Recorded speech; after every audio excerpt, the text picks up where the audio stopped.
Deaths and injuries from speeding occur in both urban and rural communities. In this video, we'll focus on the challenge of speeding in rural communities.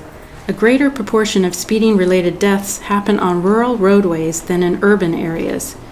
The Federal Highway Administration estimates that the fatality rate in rural areas is 2.4 times higher than in urban areas. Why are rural roads so dangerous?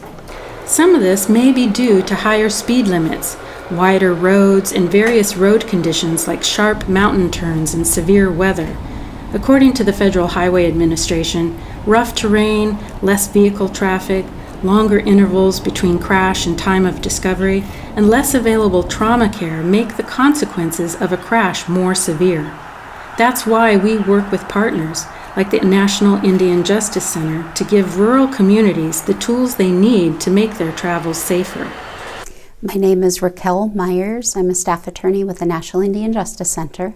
At the National Indian Justice Center, we provide training and technical assistance to tribal governments to improve administration of justice and essentially improve life expectancy in tribal communities. The programs that I work most often with are federal Indian law and consultation with tribes between federal agencies and state agencies, as well as transportation program development in tribal communities. Speed in tribal communities is an incredibly important issue. A lot of tribal communities in California are bisected by state highways, so the speed on those roads has a great impact on the livelihoods of community members. Sometimes children have to cross these highways to get to their homes from the school bus drop-off positions. Sometimes members have to cross the highways to get to governmental resources. So it's incredibly important that the tribes and the state work together to try and control those speeds with any sort of measures that they can. In tribal communities, the roads can often tend to be very narrow, substandard widths, so a lot of improvements can be difficult, especially the ones that are the low-cost countermeasures. There may not be a lot that can be done outside of education and maybe speed bumps. A lot of those things might be rejected by tribal community members.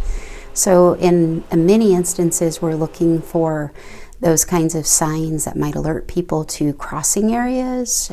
Some of those could be solar powered and generate some positive improvements in safety. And in many areas, the safety measures like guardrails and lighting, those are lacking. And if we could have even minimal improvements there, I think it would have a big impact. It's well established that Native Americans in the United States have among the highest road fatality records, and we want to be able to address that issue in California by looking at such factors as type of roadway and speeding and in general narrow shoulders and other factors related to infrastructure.